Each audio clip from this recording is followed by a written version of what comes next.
I pash me shqetësim deklarimet e subjekteve opozitar. Unë kam ofruar edhe pozitën e kryetarës kuvendit. Unë vetë kam ofruar, si me thënë, sepse unë kam dëgjuar së pari partitë politike që kanë thënë që nuk bën një subjekt politik t'i ketë 3 pozitat. Mendoj që nuk është mirë që vendit shkojnë në zgjedhje të jashtëzakonshme. Unë kam shpjeguar disa herë që kemi shumë punë para vetës, shumë reforma që duhet të shtyhen përpara, një agendë legislative ambicioze e qeverisë së Republikës së Kosovës që përmban diku 174 projekt ligje, secili projekt ligj më i rëndësishëm se tjetri, por edhe për shumë aspekte tjera, jo vetëm pra ato të brendshme, por edhe të jashtme. Në këtë drejtim, unë kam kërkuar edhe publikisht që të gjitha grupet parlamentare të bëjnë përpjekje maksimale që vendit mos shkojnë në zgjedhje të jashtëzakonshme, por që t'i jepet mundësia takimeve dhe një marrëveshje për çështjen e zgjedhjes së presidentit apo presidentes së vendit. Ka qenë shumë e rëndësishme që të dëshmohet vullnet, gatishmëri, seriozitet, për kushtim maksimal që ta tejkalojmë këtë sfidë që e kemi para vetës. Unë I pash me shqetësim deklarimet e subjekteve opozitare që thonin që kjo temë tashmë është e mbyllur.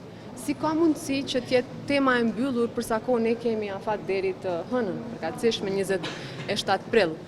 Prandaj mendoj që me këtë qasje nuk po tregohet përkushtim, nuk po tregohet vullnet që vendit t'ja japim një president me mandat 5 vjeçar, dhe mua po më duket si déjà vu. Do të thonë, nëse flasim për situatën aktuale, e krahasojmë me atë çfarë ka ndodhur në vitin e kaluar, duket situata e njëjtë. Por mendoj që duhet ketë reflektim, sepse qytetarët kanë dhënë mesazhin e tyre me 28 dhjetor. Ata përmes votës së tyre kanë treguar se kë e bëjnë përgjegjës për blokadën e për mungesën e vullnetit e të tjera si këto. Prandaj, duke pasur parasysh që I kemi edhe disa ditë para vetës, përkatësisht 5-6 ditë para vetës, mendoj që shumë e rëndësishme që të rikthehen takimet, që të shtohet vullneti, të dëshmohet po ashtu vullneti, sepse nuk mund të ketë marrëveshje pa takime, dhe nuk mund të ketë marrëveshje nëse mungon vullneti nga palët. Unë kam ofruar edhe pozitën e kryetarës kuvendit, sepse çka më duhet pozita e kryetarës kuvendit nëse dikush e kërkon këtë dhe nëse kjo I parandalon zgjedhje të jashtëzakonshme, por mendoj që mungesa dhe refuzimi të gjitha propozimeve, ofertave që kryeministri Kurti I ka bërë në drejtim të partive opozitare, PDK-s dhe LDK-s, mendoj që nuk I ndihmon vendit.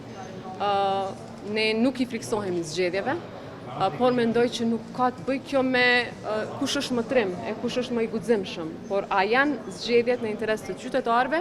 Ne mendojmë, unë personalisht mendoj që nuk janë në interes të qytetarëve të Republikës Kosovës.